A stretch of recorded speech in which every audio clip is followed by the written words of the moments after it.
welcome back to another episode of The American Dream. I'm your host, Nana Sainz. Today, I'm going to interview the Executive Director of Hawaii Children's Cancer Foundation.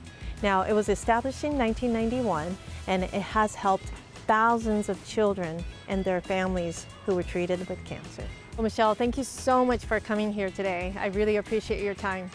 Thank you, Nana. It's a great opportunity to speak with you. Thanks for having me as well. I know. I'm really excited to feature the Hawaii Children's Cancer Foundation. Why was it established? How was it established? If you can go into that, that'd be great. Thank you. The Hawaii Children's Cancer Foundation was founded actually over 30 years ago. There was a group of physicians and parents who really started looking at what resources were available in Hawaii for children that were in treatment for cancer, and they really felt there weren't enough resources.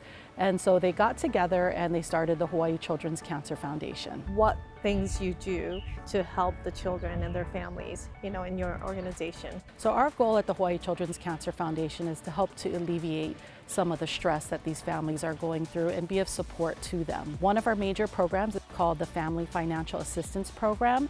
And that's a program where we provide financial assistance to families so that they can help to cover some of the expenses that could be related directly to the cancer diagnosis. Say, for example, helping to cover costs of medical treatment or cost of different types of medicines that the children may be on. What we hear from our families is knowing that they have that financial support throughout their child's treatment has been really significant in terms of reducing some of that stress associated with their child in cancer treatment. So the nice thing about our program is it is statewide. So we do have families and children participating in our programs across all islands in the state of Hawaii. On average, there are about 55 to 60 children diagnosed every year in Hawaii with cancer. Many times these children are in treatment for 2, 3, 4 years. So once they're part of our program, they can continue to be part of our program throughout the time they're in treatment and even post-treatment. One of the nice things is we really get to know these families and get to know these kids over the years, and it's really wonderful to see them progress and the resilience that they have and the love that these families have for each other and for their child. And it's really wonderful to be part of that journey and to be there of support for the families over time. So we, as a local community, I know the money stays in Hawaii. What can we do? There are several ways that we bring in funds to help support families. We depend on corporate and individual donations. We also do write grants to a lot of other local foundations here in Hawaii who have been very supportive. We have our big annual fundraiser that we do every year at Murphy's Bar and Grill, and this year that will be held on Saturday, June 15th. And that is a great opportunity to learn more about our foundation as well as raise funds for families so that we can continue to support them and help them with what they need. Michelle, that's great. Great information. Thank you so much for that. So now I think we're going to go to Murphy's Bar and Grill. Let's go check it out. Thank you so much for doing this today. We have Don here. He's the owner of Murphy's Bar and Grill in downtown Honolulu. Now, there's so much history in downtown, but I, of course, want to just focus on your bar and grill today.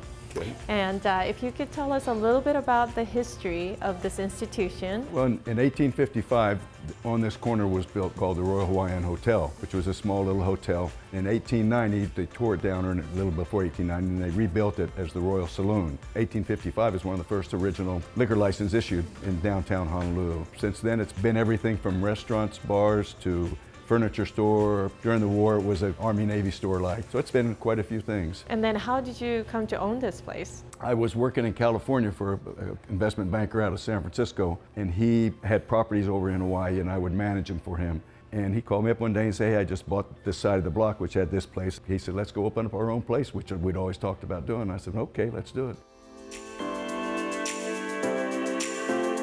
HCCF. How did you become a part of it? What inspired you to be on the board? When we lived up Nu'uanu, we had a neighbor whose daughter was contracted cancer. Watched her go through what she went through, and then her mother and a good friend of her mother's just told me if I can ever do anything to help you. So we started doing a fundraiser, and this year will be our 17th. To serve about 220 people, and a steak and lobster dinner. It's just really, really nice. A great fundraiser. It's raised over $1 million for them over the years. Oh my goodness, that's amazing. It's great fun. Yeah. Right, I know this gala is in a different format, not in a indoors or at a hotel room, but they close down everything here. Right. Yeah.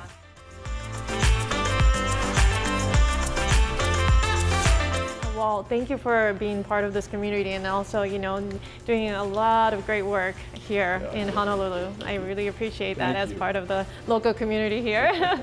Yeah, but thank you for the interview, and I really appreciate your time today. You're welcome. Thank you. Take care. Aloha, everybody. I hope you enjoyed the show. Please don't forget to check out HCCF Hawaii Children's Cancer Foundation. And for those of you who are going to visit Hawaii, check out Murphy's Bar and Grill in downtown. It's an institution. Now, until next time, aloha.